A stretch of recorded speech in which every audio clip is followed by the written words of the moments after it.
I have a problem with my channel. I'm not usually a trend follower, usually doing small low-effort bursts if a new game comes out and I really like said game, but a majority of my videos actually come from stuff I like, usually games which came out a little while ago. So in 2025, when I had one of my finest years on YouTube yet, aiming to put higher effort than ever into it, I spent all of it talking about Hyrule Warriors. But it's okay. There's a new Hyrule Warriors that came out recently, and I'm sure I'm right on time to talk about it. 3 months later. God, I'm terrible at this. Even though my YouTube content is questionably done, I can say that I have a pretty good amount of experience in the Hyrule Warriors series. Having beaten Age of Calamity several times, twice on the DLC Apocalypse difficulty, and having done the absolute insanity of collecting every medal in Definitive Edition. Thank you, Autism. So I was pretty excited to get my hands on Age of Imprisonment, and hopefully sink an eternity in that game, and yeah, what did you expect me to do? So for the sake of trying out something kind of new on my channel, being at least slightly relevant to time, and just getting a lazy upload before I spend half a month away from my computer, let's talk about Hyrule Warriors Age of Imprisonment. Its incredibly flexible gameplay, and how it managed to do a story better than any of the Breath of the Wild era games.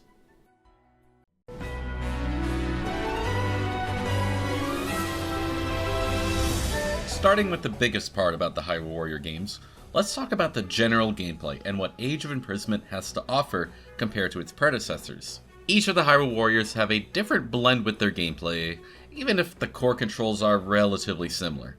Show up, attack 7 billion enemies, fight a big boss, and murder the shit out of them. These games have a few core consistencies, but are done slightly differently in each iteration. Definitive Edition has by far the most amount of grunt enemies, which are utilized for quick meter gain, but are surprisingly not really much of a priority. With the main attacks allowing for juggling, comboing, and keeping an aggressive chain of attacks, you find yourself being much more aggressive towards those bigger enemies, doing your best to never relent upon your opponent. Age of Calamity has significantly less grunt enemies, but they are more useful, as a special meter is used to open the weak point gauge, something that is more frequent and more powerful compared to its previous iteration. The weak point gauge is a small gauge that is steadily broken through counterattacks, and when depleted, allows for a big kaboom attack. Definitive Edition has it less frequently out, and disappears quicker, and really isn't all that special when you can just juggle the shit out of your opponent. While Age of Calamity has no real juggle or combo potential, this makes the weak point gauge much more crucial to open up, which can be done in so many more ways than Definitive Edition provides.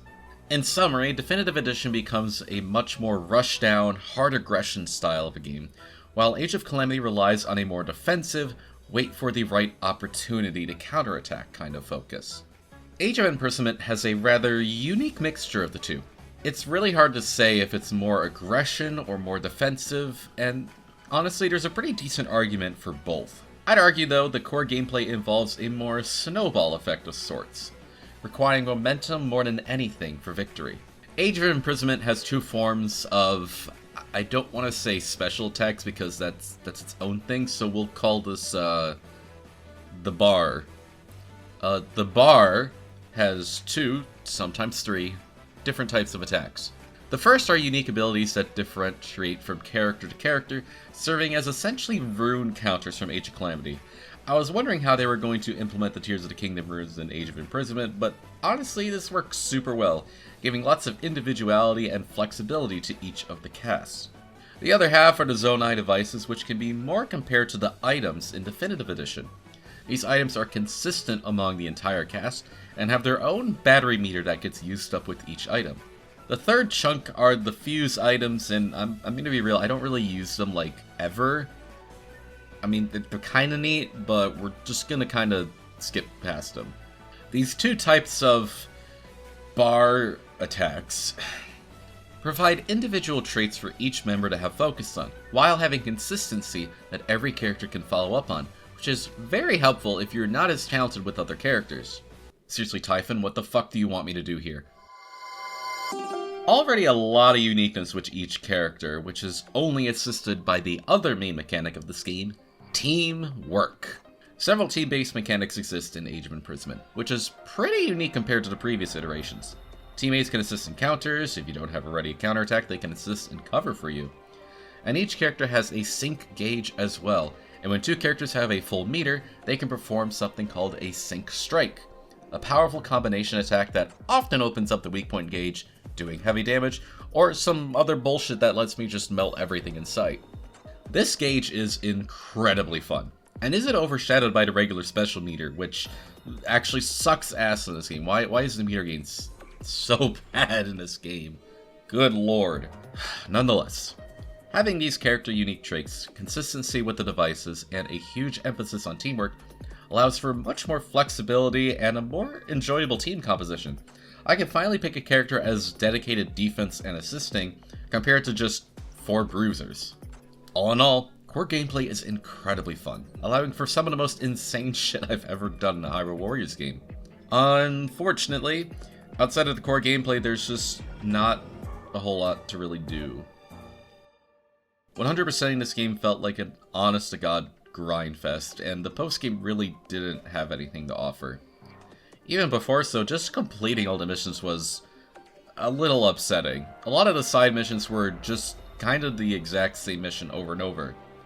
Start a mission, you fight a little big guy, you fight a bigger big guy, and then you fight the biggest big guy, and congratulations, you've won. The core gameplay made this process enjoyable, but having every mission be the exact same kinda got a little annoying after a bit. Age of Calamity had plenty of versatility when it came to the side missions, and even if the general Age of Imprisonment missions are overall more enjoyable, not having anything to really compare them to made it feel a little more bland. Seriously, give me a side mission that I hate with every fiber of my being. That'll honestly be refreshing to go back to the other levels then. The vicious monsters and difficulty changes are really cool though. It's really good when a game decides to do changes that are more than just numbers. Having monsters with faster attacks, having less freeze time for preparing an ability, and small stuff that really adds to the difficulty instead of just do this, but longer. So, frustrating in a weirdly positive way, because I love the core gameplay, but I just wish there was a little more variety and replayability, especially with the singular file. The second free DLC helped out a lot with this. The Forbidden Difficulty and Phantom Ganon levels, which, believe me, I did all of that, and man, it was a blast. Okay, this section has already taken up half the Google document, so overall summary, core gameplay is incredibly fun. Wish there was a little more to do with it, but believe me, I'm going to be messing around with this game a lot as time goes on.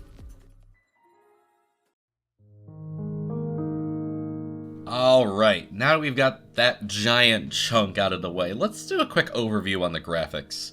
It's a Breath of the Wild era game. It's the same cel-shaded stuff that they've been doing since like 2017, which it's not a bad style. I enjoy the look. It's nothing new, and not necessarily a bad thing. The effects are really smooth, and honestly, this game is pretty readable, which is extremely helpful for a Hyrule Warriors game. And it also managed to give me some pretty damn sick shots like this one here.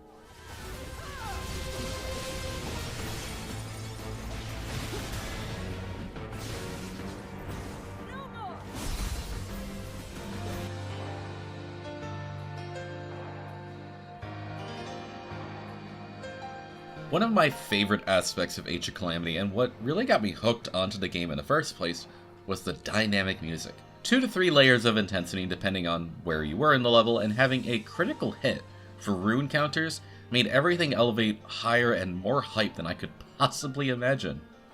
So why did Age of Imprisonment fuck the dynamic music up? Listen, music itself, super damn good. Plenty of themes go incredibly hard. Towards Destiny is insane, and that song clears most of the other Hyrule soundtracks alone. But the dynamic music is weird. Age of Calamity has it to where when you hit your counter, the critical hit music will play at a pretty consistent length, doing a loop or two before ceasing around the same time.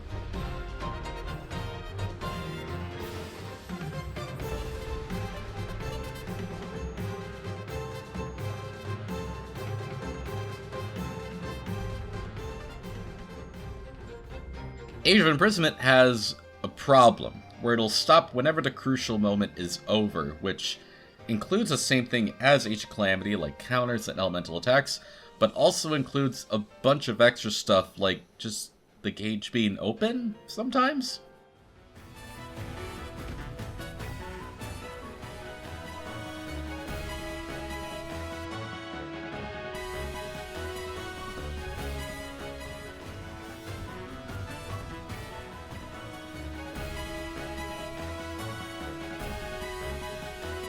What really doesn't help, and it might just be a me thing, is how with the core gameplay, I'm very often getting the weak point gauge opened up through elemental attacks. So having it turn on and off over and over again gets really annoying. Especially against enemies like Grimtorok. A beautiful, elegant, but intimidating theme against one of the Archfiends. Which gets ruined because the actual gameplay ends up sounding like this.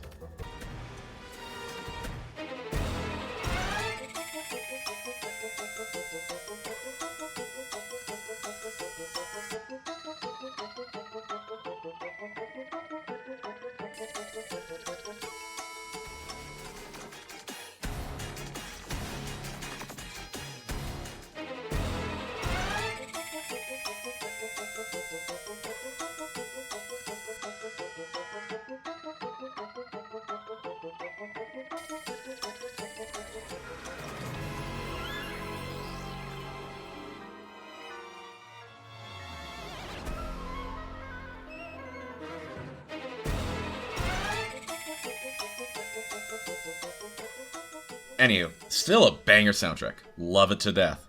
Whew, 2 sections done nice and quick. That's pretty good. I think I could wrap up this video pretty quickly now.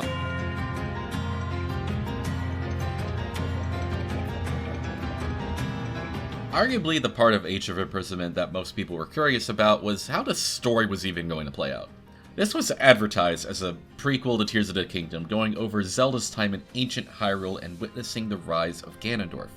But Age of Calamity was advertised in a very similar way, as a prequel to Breath of the Wild, and it instantly became a time travel thing where everything just kind of works out at the end. Woo. Which, story in Age of Calamity was fine, far from the reason I was interested in the game, but Age of Imprisonment had a lot on the line, being in a similar style. Were they going to do an alternate timeline sort of thing? Were they going to keep the regular story and leave an expected, almost somber ending? I mean, this is a Nintendo game, so probably not. So what was the solution? Well, it was to make a whole separate plotline parallel to the main story. Listen, when I saw this fuck-ass Korok in advertisement, I was fully expecting the silly goofball character that's really funny, but in reality becomes incredibly obnoxious halfway through the game, and we all want him dead. But Calamo, and in turn the Knight construct, not Link, Clink ended up being such a thrilling part of the game that it really added to the experience. Having 2 plot lines that exist as parallels, coming together, and slowly splitting apart towards the climax of the game really hooked it all. Having Zelda's group with the ending everyone was expecting, allowing the player to have that desire to see the gameplay beaten by beating Ganondorf, but also having Calamo with an entirely unknown ending, allowing the story to feel resolution and suspense, even if the ending was supposed to be somber in the first place. Even outside of that, I just honestly love the dynamic between these two. Having a side character to the stoic, heroic Link type who's constantly in a state of, oh my god, don't make me run in there and fight those enemies, was hilarious every single goddamn time. And provided such a satisfying resolution, seeing a character arc switch from reluctant to fight anything at all, for being there with his best buddy at the very end to fight against destruction itself. Are you helping or not, pal? And what? You're gonna stick me back out in the snow if I don't? Well, too bad. Nothing you say is gonna change our minds, and that's that. Suit yourself. But someone's got other ideas. Huh? Wait, Bud, wait! Why does this keep happening to me? God, I love this shithead. Oh yeah, and they also gave the sages actual characterization. Crazy concept. All the sages are pretty simple in terms of backstories and personality, but they exist as really interesting alternatives to the Breath of the Wild champions. Agriston being a wise, stoic, and calm Goron was really interesting to see after the more brash act of Daruk. Kia being a survivor of the initial attack, filled with much more aggression compared to her dead counterpart Nifa. Rafika being a humble but confident leader, earning his place through respect rather than just raw strength. And Artie, the character I was looking most forward to, being someone who had to follow Gerudo tradition, eventually being betrayed by Ganondorf, surprise, being reluctant to ally with Hyrule with her past mistakes. All the stages were cool as hell, and a lot of the side characters were pretty fun as well. Overall, story, super damn well done, and wild to make a prequel story better than all of the other Breath of the Wild era games. Yeah, I said that, and I don't really think there's going to be a lot of argument here. And, okay, I'm sorry, I need this bird. Look at fucking Rafika. I love him, I need him, good fucking lord. This was supposed to be a review on Age of Imprisonment, and really ended up as a rant over the entirety of Hyrule Warriors, and I have zero idea how comprehensible all of this was, but that's how most video game reviews end up being like, right? To wrap it all up, this game was amazing. In my first playthrough, I felt absolute peak resonating from it, though it did leave a slightly bitter taste as time went on when I was 100%ing the game. Small gripes here and there that, at worst, annoyed me, but they were never really anything to actually deter me away from the game.